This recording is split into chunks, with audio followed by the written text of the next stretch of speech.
We were in for a checkup on 9/11 when the plane hit the tower. He said, Dr. Brannon shut his office down, and we went and prayed. This is the guy we were working for, and I was just honored to hear that. That kind of just choked me up at the time at the polls, and I thought, you know, with all the stuff that goes on in a campaign, there's a lot of junk that goes on. You need stories like that from time to time. You need to be uplifted, and there were just a number of times like that on the trail where your campaign, things happened that were uplifting. So I'd like to bring you up now, and I'll step away and give you the time. And I just want to say one thing, honored.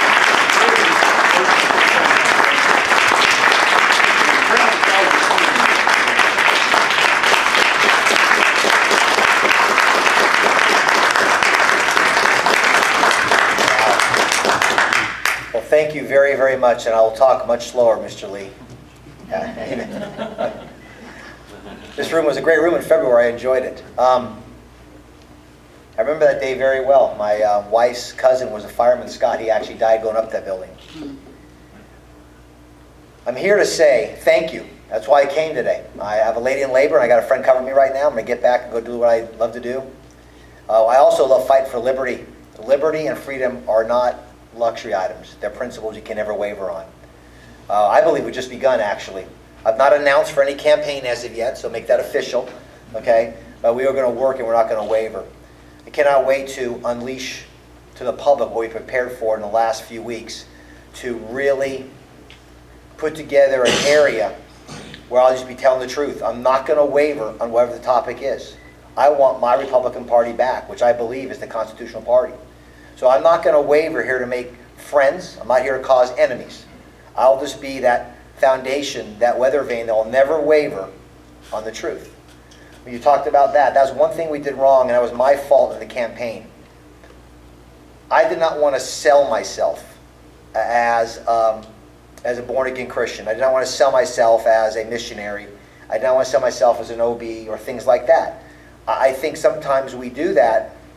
We find out the person is not that kind, and I'm not a perfect person by no means. But I did realize that I should have done that.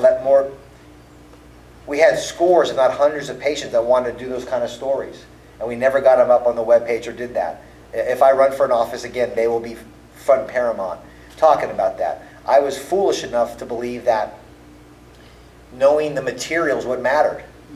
I'm a pelvic surgeon. I don't have a second option when I'm operating on a woman or delivering their baby.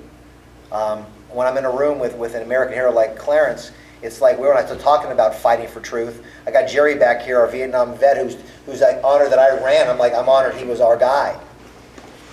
So I just believe it's my opportunity now was to stand up and give something which I've not. I've been a taker from this phenomenal country. We're going to prepare every single issue. We'll be on TV, we'll be on radio. In fact, there's a radio coming here. We're going to have a spot where people can go to understand. I got some papers in the car. I wrote 6 papers on education, on Common Core, on healthcare that I have out there that I've not really shown. These are my writings of the last few years. I'll bring some copies here. But we're going to have a go-to place that we're going to go to have blog, tweets, articles that I'm hoping that the candidates that are running now for Senate will have to actually be answering the positions that we have. Because our answer will be based truly on Article 1, Section 8. Truly on these principles. A thing is not constitutional. A thing is not law unless it's constitutional. A thing is not constitutional unless it's based in God's law, natural law. We can never waver, ever, ever on those issues, or the progressives win. See, compromise, when you compromise on core principles, is defeat. It's not compromise. So I'm going to spend my time talking about what liberty truly means, what individual sovereignty really means, where it comes from. Where it comes from. And I'm going to beat this question over again. What is the legitimate role of a government? Be it local, state, or federal. Its only role is to protect the individual's inalienable rights. We cannot compromise on those. If we do, then look in the mirror. We're to blame. Amen. Clarence said here in February of this year, he goes, Greg, I've been oppressed. It will never happen again. I wore this hat on purpose. Give me liberty or give me death. You're here. If we don't hang together, I'm not talking a party, I'm talking on principles, we will hang separately. This shirt, what's it say? Joke's over. The joke is over. Bring back the Constitution. I gave a speech at the convention last year in June. During my convention, Robin Hayes handed me this shirt. He said, I've been waiting years to give this to somebody.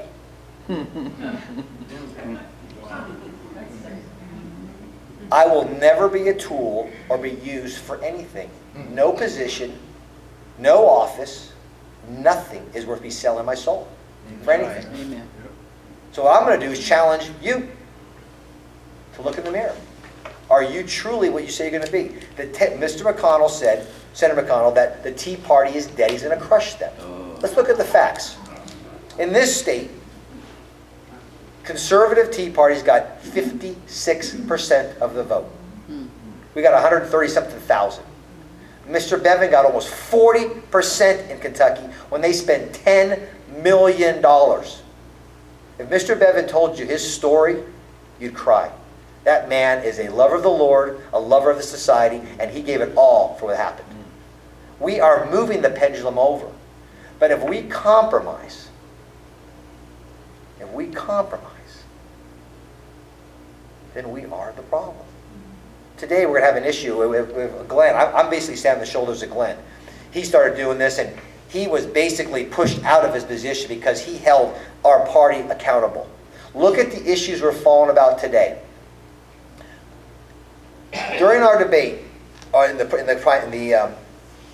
campaign, guys, I love being in a fight. It was phenomenal. So we didn't lose anything. We gained 30%. Let's not forget that. Every single issue that we were discussing was because the federal government usurped their power. That's right. You guys were brought in a candidate, and you asked some candidates to name one of their functions. One group of candidates could not even name one of the 18 functions. And the candidates that were coming on afterwards were on their cell phone looking. The process that I went through with Jody, with the Clippers, with all you guys, you did. Never waver. Do that again and again and again and again. See, we don't have to guess what's going to happen. But let's look at a couple things. Common Core. Did anybody here like it? No. What child is common? They're all made in God's image. Our children are not stewards of the state. Our children are gifts of God. Education does not equal schooling. Schooling dehumanizes the child so they become products of the state to help businesses. That's their own words, not ours. The answer is no. Without education, without officials, what did we build? We had a generation of educators that raised our founding fathers that challenged everything that led to this. Now we have schooling to control it. Who put Common Core law in this state? What party? Republicans. Republicans. That's why it's crucial not to get stuck in this factions. Madison warned about it. Washington warned about it. Our core principles, I hope you're saved, is number one. Amen. And then number two is to the idea of the Declaration that articulates not to England why we should be free, but to the world why men are free. You're here. And then 11 years later, the Constitution, 6 pages, and the Bill of Rights a page, put together that birth certificate into a law that frees the individual and chains the federal government. The Bill of Rights does not grant one single right. That's right. It declares God-given natural rights in which the federal government can never infringe upon. The 9th Amendment protects the individual. The 10th, what he's going to talk about today, protects the state. Nullification was laughed at in the Winston-Salem debate I had. They tried to get me on something when the guy there asked a question about Madison, and I said, whoa, I have that article, that paper from Madison on my desk. Finish the subject. You're incorrect. Madison corrected Calhoun's idea of nullification, not the idea of nullification. A few debates later, everybody in the dais said nullification is a good idea. See, that is the structure if we stand firm in the truth and not waver. I would never have run for Senate if I did not think Senator Hagan should come home. But I'll never sell any principles, ever. And if you don't, their house of cards falls. Whoa. Thank you. So again, thank you very much. I see Joey said I'm done in 3 minutes, so that'll be done.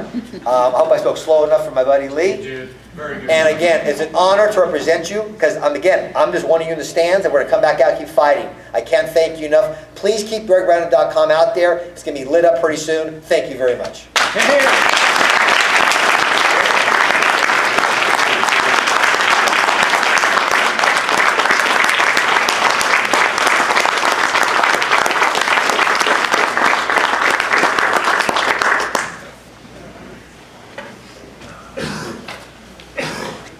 Pressure's on, Mark.